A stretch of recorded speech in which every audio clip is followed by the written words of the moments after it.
میرے سامنے بھی قرآن پڑھو. تو حضرت امام اعظم کہتے ہیں میں نے جب اللہ کے نبی صلی اللہ علیہ وسلم کے سامنے قرآن پڑھا, اللہ کے نبی صلی اللہ علیہ وسلم کو بڑا ہی پسند آیا اور اللہ کے نبی صلی اللہ علیہ وسلم نے میرے ہونٹوں کا بوسہ لیا. ماشاءاللہ, پیاری سی بات آگے سے کی. اور حضرت ابی بن چونکہ تربیت یافتہ تھے نبی کریم صلی اللہ علیہ وسلم سے, آ کے عرض کیا یا رسول اللہ کیا اللہ نے میرا نام لیا ہے؟ اللہ سمعنی, کیا اللہ نے میرا نام لیا ہے؟ کہ اس مہینے کا نام اللہ پاک نے خود کیوں رکھا؟ تو کل قیامت کے دن یہ کھڑا ہو جائے گا کہ مالک اس کو بخش دے کہ اس نے سارا دن جو ہے وہ پیاس برداشت کیا اور یہ روزے سے رہا. لیکن وہ جینوئنلی روزہ بھی تو ہونا چاہیے نا. بالکل. قرآن اور رمضان کے اندر بڑی مماثلت ہے 3 چیزوں کی. تو اصل میں نا اللہ رب العالمین نے فرمایا شہر رمضان الذی انزل فیہ القرآن, اس کا بڑا گہرا تعلق ہے. قرآن کا اور رمضان کا بڑا گہرا تعلق ہوتے ہیں. فقط بات یہ ہے کہ وہ اس کے جو سارے گناہوں سے جو اٹا ہوتا ہے, گناہوں سے جو بھرا ہوتا ہے, اس کے اوپر اللہ رب العالمین یہ مہینہ آتے ہی اللہ رب العالمین کی رحمت اس طرح شمشم برستی ہے کہ اس کے سارے گناہ جو ہے وہ دھل جاتے ہیں. زبردست. لیکن یہ سمجھنا چاہیے ہمیں, یہ ہمیں سمجھنے کی ضرورت ہے.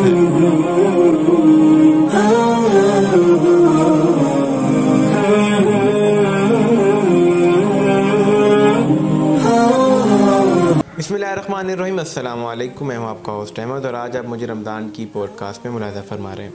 آج کا جو ہمارا موضوع ہے وہ ہے تو رمضان, کیونکہ ہم رمضان کریم کے مہینے میں ہیں. لیکن آج کا جو ہمارا موضوع ہوگا اس موضوع کے ساتھ ہم قرآن پاک کو بھی اٹیچ کریں گے. مطلب رمضان اور قرآن پاک کا آپس میں کیا کنیکشن ہے. ہم سب قرآن پاک تو پڑھتے ہیں, کثرت سے پڑھتے ہیں, رمضان کے مہینے میں قیام اللیل کرتے ہیں, تراویح میں پڑھتے ہیں, اور ویسے بھی عام طور پر گھروں میں بھی پڑھا جاتا ہے.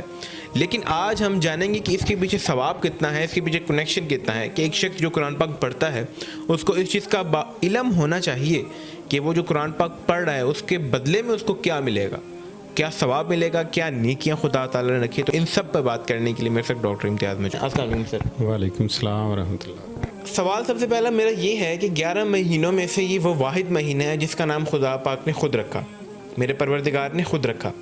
تو سب سے پہلے یہ جانیں گے کہ اس کا نام رکھنے کی وجہ کیا تھی. تو سر ذرا تھوڑا سا یہ ایکسپلین کریے گا کہ اس مہینے کا نام اللہ پاک نے خود کیوں رکھا. جی تھینک یو سو مچ احمد صاحب, آپ کا بہت شکریہ. جہاں تک اس کی نیم کے حوالے سے ہے تو مختلف اس کے روایات, مختلف اس کے حوالے سے باتیں ہیں. میں صرف یہاں یہ عرض کرنا چاہوں گا کہ جو اس کا نام رکھا گیا اور اس کے میننگ کے حوالے سے بات کروں گا آپ سے کہ رمضان جو ہے یہ وہ مہینہ ہے کہ جو ہر چیز کو بسم کر دیتا ہے. رمضان کا معنی ہوتا ہے کسی بھی چیز کو خاک آلود کر دینا, ختم کر دینا. اچھا, رمز تباہ و برباد کر دینا, جلا کے رکھ دینا, خاک کر دینا. تو اس سے مراد یہ ہے کہ اللہ رب العالمین اس مہینے میں رمضان میں گناہوں کو ختم کر دیتا ہے. شرط یہ ہے کہ عبادت کرنی چاہیے. یہی وجہ ہے کہ ہم دیکھتے ہیں اپنے معاشرے کے اندر کہ بہت سارے لوگ جو ہیں وہ اللہ نے ان کو بھی توفیق دی ہوتی ہے کہ جنہوں نے کبھی بھی باقی پورے سال میں کبھی مسجد کا منہ نہیں دیکھا. بالکل. تو اللہ رب العالمین نے ان کو بھی توفیق بخشی ہوتی ہے کہ وہ بھی اپنے پروردگار کے سامنے جو ہے وہ سرنگوں ہوتے ہیں, سجدہ ریز ہوتے ہیں.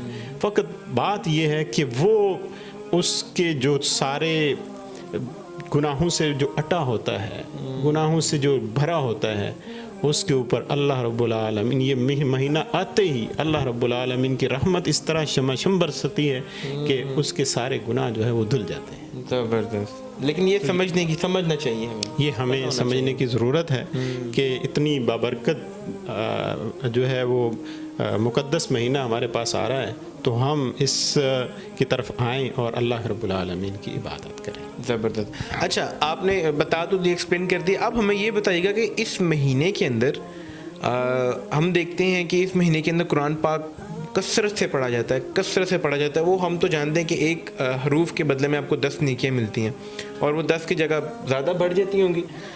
لیکن یہ اس کا کنیکشن کیا آپس میں؟ ہاں, بہت شکریہ, بہت زبردست کویشچن ہے آپ کا کہ اس کا آپس میں کنیکشن کیا ہے. بات یہ ہے کہ پہلے تو میں آج بھی اپنے اسٹوڈنٹ کے ساتھ یہ بات کر رہا تھا کہ میننگ کے حوالے سے ہماری بات چل رہی تھی کہ قرآن کے میننگ کیا ہیں, مطلب اس کا کیا ہے. تو بار بار پڑھی جانے والی کتاب ہے. اچھا, ہے تو یہ بار بار پڑھی جانے والی کتاب, لیکن پتہ نہیں کیوں ہم اس کی طرف بڑے کم آتے ہیں. سال میں ایک مہینہ. اور بالخصوص میں تو یہ بھی بات کی آج اپنے اسٹوڈنٹ کے ساتھ کہ ہم تو یہاں تک کہ ہم رمضان میں, اور وہ بھی جو حفاظ ہیں, حافظ ہیں قرآن کے, وہ بھی صرف پڑھتے ہیں تو رمضان کے اندر پڑھتے ہیں. تو یہ اس میں بھی ہماری بڑی خوش بختی ہے. تو کم از کم رمضان کے اندر جو ہے وہ قرآن کریم کی تلاوت ہوتی ہے. باقی بات یہ رہی کہ اس میں کیوں زیادہ اس طرف رجحان ہوتا ہے, کیوں زیادہ اس کے طرف جو ہے وہ لگا ہوتا ہے, بار بار لوگ جو ہے وہ کیوں اس کو پڑھتے ہیں. تو اصل میں نا اللہ رب العالمین نے فرمایا شہر رمضان الذی انزل فیہ القرآن, اس کا بڑا گہرا تعلق ہے. قرآن کا اور رمضان کا بڑا گہرا تعلق, کیونکہ اس کا نازل ہونا ہی ہے وہ اسی ماہ مقدس کے اندر, قرآن کا نازل ہونا ہی ماہ مقدس کے اندر ہے. تو یہ اس کا ریلیشن ہے قرآن کا اور رمضان کا, یہ ایک بنیادی تعلق ہے. ہم آگے اگر بات کریں تو قرآن کریم کے اندر یہ پورا قرآن جو ہے یہ ہدایت ہے. اس کے اندر جو مین اس طرف آنے کی جو ریزنز بنتی ہیں اس میں 3 چیزیں بڑی جو ہے اس کے اندر مماثلت ہے. قرآن اور رمضان کے اندر بڑی مماثلت ہے 3 چیزوں کی. نمبر 1, قرآن بھی تقوی کی دولت عطا کرتا ہے اور رمضان کا مقصد ہی یہی ہے لعلکم تتقون, اللہ پہ توکل رکھو, لعلکم تتقون, تاکہ تم متقی ہو جاؤ, روزہ رکھو اور تم تقوی کے مرتبے پہ فائز ہو جاؤ. اور یہی قرآن کا ہے. ہم جب قرآن شروع کر رہے ہوتے ہیں سورہ بقرہ کے اندر تو اللہ رب العالمین کی وہ آیات پڑھتے ہیں الف لام میم ذالک الکتاب لا ریب فیہ. پہلے تو اس کے اندر بالکل شک و شبہ کی جو گنجائش تک ہوتی ہے اس کی نفی کرتے ہیں, اور پھر آگے کہا ہے ھدی للمتقین, یہی وہ کتاب ہے جو متقین کے لیے ہدایت ہے. یہ ایک ریلیشن ہے رمضان کا اور قرآن کا, تعلق بن رہا ہے, مماثلت بن رہی ہے. یہ اس کا بھی کام یہی ہے رمضان کا بھی کہ وہ متقی بناتا ہے, اور ادھر قرآن کا بھی کام یہی ہے کہ وہ انسان کو تقوی کی دولت عطا فرما دیتا ہے. دوسری بات جو دوسری مماثلت ہے وہ یہ ہے کہ قرآن بھی شفاعت کرتا ہے اور رمضان بھی شفاعت کرتا ہے. ٹھیک ہے. نبی کریم صلی اللہ علیہ وسلم کی حدیث مبارکہ جس کو امام ترمذی نے نقل کیا ہے ترمذی شریف کے اندر, کہ ایک بندہ مومن جو ہے وہ روزہ رکھ رہا ہوتا ہے, رات کو قیام کر رہا ہوتا ہے, تو اللہ کے رسول صلی اللہ علیہ وسلم نے فرمایا کہ روزہ بھی کل قیامت کے دن اس کی شفاعت کرے گا. کہ تم نے سارا دن بھوک پیاس برداشت کی ہے, تو کل قیامت کے دن یہ کھڑا ہو جائے گا کہ مالک اس کو بخش دے کہ اس نے سارا دن جو ہے بھوک پیاس برداشت کی اور یہ روزے سے رہا. لیکن وہ جینوئنلی روزہ بھی تو ہونا چاہیے نا. بالکل جینوئنلی. وہ ہم اگلے دن بھی ایک ہم حدیث ذکر کر رہے تھے جس میں نبی کریم صلی اللہ علیہ وسلم نے ارشاد فرمایا کہ ایسے روزہ دار کی کوئی روزہ نہیں ہے, کوئی فائدہ نہیں, جو ہے وہ بات بھی کر رہا ہے, جھوٹ بول رہا ہے اور گالی گلوچ بھی کر رہا ہے. تو ایسے روزے دار کا روزہ بھوک پیاس کے علاوہ اسے کچھ نہیں مل رہا. تو ہونا تو یہی چاہیے کہ پیورلی وہ روزے کے حالت میں ہو, ہر ایک چیز روزے سے ہو, قواعد و ضوابط سارے فالو کر رہا ہو, جو رولز ریگولیشنز, باقی چیزوں کے تو رول ریگولیشن کو فالو کیا جاتا ہے, یہاں پہ بھی رول ریگولیشن کو فالو کیا جانا چاہیے. کہ اب اگلا جو نبی کریم صلی اللہ علیہ وسلم کی حدیث کا اگلا حصہ ہے اس میں فرمایا کہ رمضان کے اندر جو رات کو قیام کیا جاتا ہے اور قیام کی حالت میں قرآن پڑھا جاتا ہے, کل قیامت کے دن قرآن بھی آئے گا اور اللہ رب العالمین کے حضور عرض کرے گا مالک اس کو بخش دے. کیوں؟ اس لیے کہ رمضان کے مہینے میں رات کو جو ہے وہ اللہ کے حضور کھڑے ہو کے قرآن پڑھا کرتا تھا, میری تلاوت کیا کرتا تھا. تو یہ ایک بہت زبردست ریلیشن ہے, اور جنہوں نے اس ریلیشن کے ساتھ اپنے آپ کو جو ہے وہ مضبوط رکھا, ان میں اگر میں حضرت ابی بن کعب رضی اللہ تعالیٰ عنہ کی بات کروں, اور اس کو بھی امام ترمذی نے روایت کیا ہے. اچھا. حضرت ابی بن کعب رضی اللہ تعالیٰ عنہ فرماتے ہیں کہ میں مسجد نبوی میں ہی, مسجد کے اندر ہی نماز پڑھ رہا بیٹھا ہوا تھا. مسجد کے اندر میں بیٹھا ہوا تھا, تلاوت کلام الہی چل رہی تھی, مجھے محسوس ہوا کہ پیچھے اللہ کے رسول صلی اللہ علیہ وآلہ وسلم آ کے کھڑے ہوئے ہیں. اچھا. نبی رحمت صلی اللہ علیہ وسلم آئے, پیچھے کھڑے ہو گئے ابی بن کعب رضی اللہ تعالیٰ عنہ کی تلاوت سننے کے لیے. اچھا. یہ چیز بھی ہمیں ملتی ہے, یہ لیسن بھی ملتا ہے کہ کبھی کبھی دوسرے سے بھی قرآن سن لینا چاہیے, اور یہ سنت نبی صلی اللہ علیہ وآلہ وسلم ہے. اللہ کے رسول صلی اللہ علیہ وسلم حضرت ابی بن کعب کا قرآن سننے کھڑے ہو گئے. آپ نے ایک اور بھی عرض کیا تھا کہ وہ رات کو سورۃ الفاتحہ بھی سننے کھڑے, سورہ فاتحہ بھی سننے. اب دیکھیں اللہ کے نبی صلی اللہ علیہ وآلہ وسلم اب سن رہے ہیں. حضرت ابی بن کعب رضی اللہ تعالیٰ عنہ کہتے ہیں کہ مجھے سمجھ آ گئی کہ پیچھے اللہ کے رسول صلی اللہ علیہ وسلم کھڑے ہیں. خاموش ہو گئے, اپنے آپ کو روک لیا. نبی کریم صلی اللہ علیہ وآلہ وسلم نے فرمایا ابی بن کعب پڑھیں, اے ابی قرآن کو پڑھیں. حضرت ابی بن کعب رضی اللہ تعالیٰ عنہ سمجھ گئے کہ دریائے رحمت جوش میں ہے اور یہ حکم ہے کہیں سے. فرمایا کہا یہ کیا یہ اللہ کی طرف سے حکم ہے؟ تو آپ صلی اللہ علیہ وسلم نے فرمایا ہاں اللہ کی طرف سے حکم ہے. تو پھر ایک اور پیاری سی بات آگے سے کی. حضرت ابی بن چونکہ تربیت یافتہ تھے نبی کریم صلی اللہ علیہ وسلم سے, آ کے عرض کیا یا رسول اللہ کیا اللہ نے میرا نام لیا ہے؟ اللہ سمعنی, کیا اللہ نے میرا نام لیا ہے؟ تو نبی کریم صلی اللہ علیہ وسلم نے ارشاد فرمایا نعم اللہ سمعک, ہاں اللہ نے آپ کا نام لیا ہے.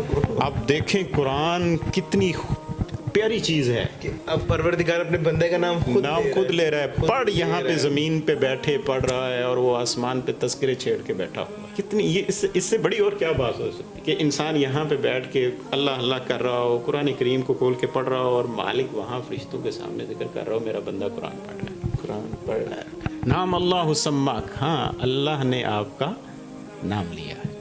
کتنی خوبصورت بات ہے. اب میں یہاں پہ ایک قاری قراء کی بات کرنا چاہوں گا. اچھا.